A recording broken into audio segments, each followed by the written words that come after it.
हाय, आप सभी को प्रणाम और बोले विभा में आपका हार्दिक स्वागत और अभिनंदन। मैं विभा रानी।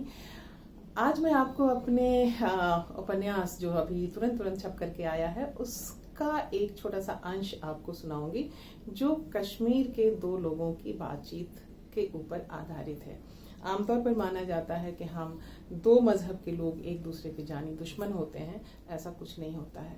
हर जगह इंसानियत तभी बची रहती है जब हम इस तरह के जात पात, धर्म, ऊंच नीच, छुआछूत, इन सब सारी चीज़ों को भुला करके सिर्फ और सिर्फ इंसान और इंसानियत, प्रेम और मोहब्बत, भाईचारे, इन सब की बात करते हैं। और तभी आज तक हर जगह इंसानियत जिंदा है। तो चलिए मैं आपको ये उपन्यास है हमारा, और इस उपन्यास का एक छोटा सा अंश मैं आपको पढ़ करके सुनाती हूँ। चंद्रदेव कौल ने वहीं कनॉट प्लेस के आसपास की दुकानों और ऑफिसों में पूछताछ शुरू कर दी। उन्हें टाइपराइटिंग भी आती थी, अंग्रेजी भी जानते थे, मगर बावजूद टाइपराइटिंग और अंग्रेजी की जानकारी के उन्हें कहीं भी कोई काम नहीं मिला। उनकी लंबी, गोरी और दमकती काया, जो अब वक्त की मार से झमा गई थी, जिसे देखकर लोगों के मन में उनके जैसे रंग और ख्वाहिश और काया की ख्वाहिश तो जगती थी, लेकिन वे सभी इन लोगों को अपने लोग मानने से इनकार कर रहे थे। एक दिन ऐसे ही टहलते हुए इन्हें एक कश्मीरी दुकान दिखाई पड़ी। उनके पैर अनायास ही उस दुकान की ओर उठ गए। सामने उन्हीं की उम्र और उन्हीं जैसी कदकाठी के एक मोहतरम बैठे हुए थे। एक दूसरे से कश्मीरी में दुआ सलाम हुआ। चंद्रदेव कौल को उन्होंने बिठाया और बिन पूछे ही एक कप में अपने थर्मस में से कहवा निकाल करके उनके आगे रख दिया। चंद्रदेव कौल की आंखें नम हो गई। लगा मुद्दत बाद घर की तरफ से हवा का कोई झोंका आया है। तसल्ली रखिए, दिल छोटा ना कीजिए। अभी हम सभी उखड़े हुए हालात के शिकार हैं। जल्द ही अपने मादरे वतन की जमीन पर फिर से जमा होंगे, फिर से इकट्ठा होंगे, अल्लाह ने चाहा तो। आमीन। आप कब से यहाँ हैं? पिछले 3 पुश्त से, मगर मेरा पूरा खानदान, यहाँ तक मेरे बाल बच्चे तक सब वहीं पे थे जी। पूरी दुनिया को तो यही समझ में आता है ना कि हम मुसलमान हैं तो हम सभी दहशतगर्द हैं, और कश्मीरी मुसलमान मतलब शर्तिया दहशतगर्द। कैसे हम सभी को समझाएं कि हमारी रगों में भी अमन और चैन का लहू उतनी ही शिद्दत से मौजूद है। आपका नाम? फरीदून बट। फरीदून बट अपने अतीत में खो गए। एक बेटा खो चुका हूं। वे लोग आए और बंदूक की नोक पर उसे उठा ले गए। मेरी बेगम से जबरन खाना बनवाया, खाया और बदले में शुक्रिया अदा करने के मेरे बेटे को उठा ले गए।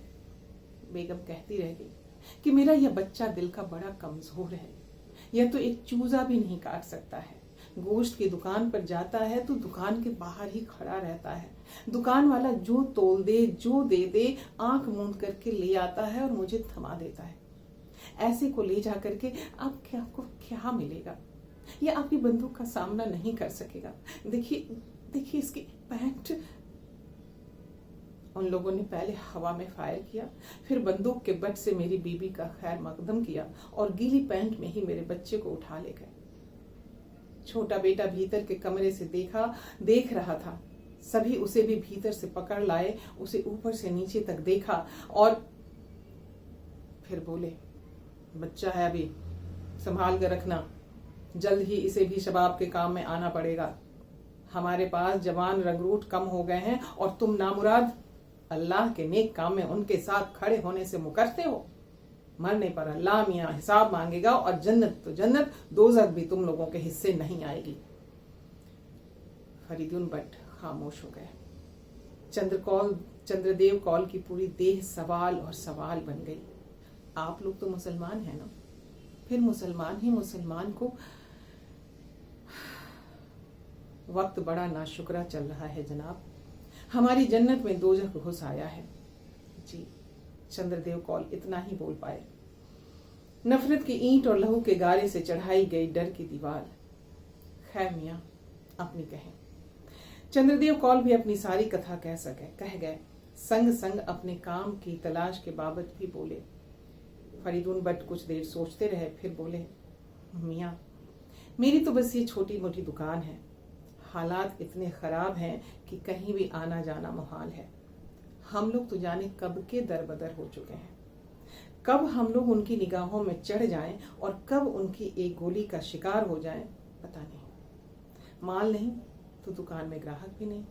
जो आते भी हैं पुरानी चीजें देख करके नया कुछ दिखाने की गुजारिश के संग लौट जाते हैं, दोबारा आने को कहकर।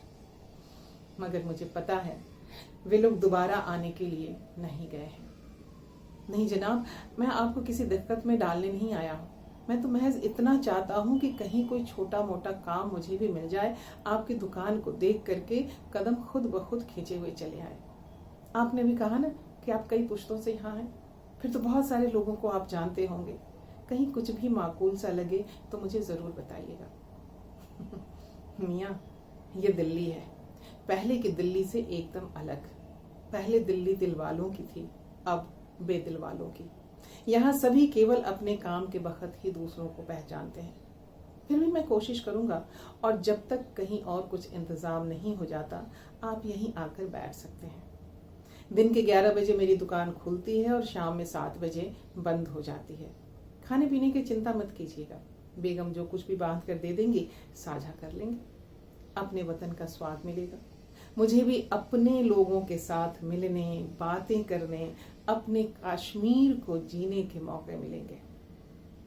कहते कहते फरीदून बट का गला भर आया। यही स्थिति चंद्रदेव कौल की भी थी। देह को आंखों के हवाले करने से पहले ही वे दुकान से निकल लिए थे। पीठ पर अभी भी वे फरीदून बट की नजर और मन में उनकी बातों की खीर के स्वाद और केसर की ताकत का अनुभव कर रहे थे।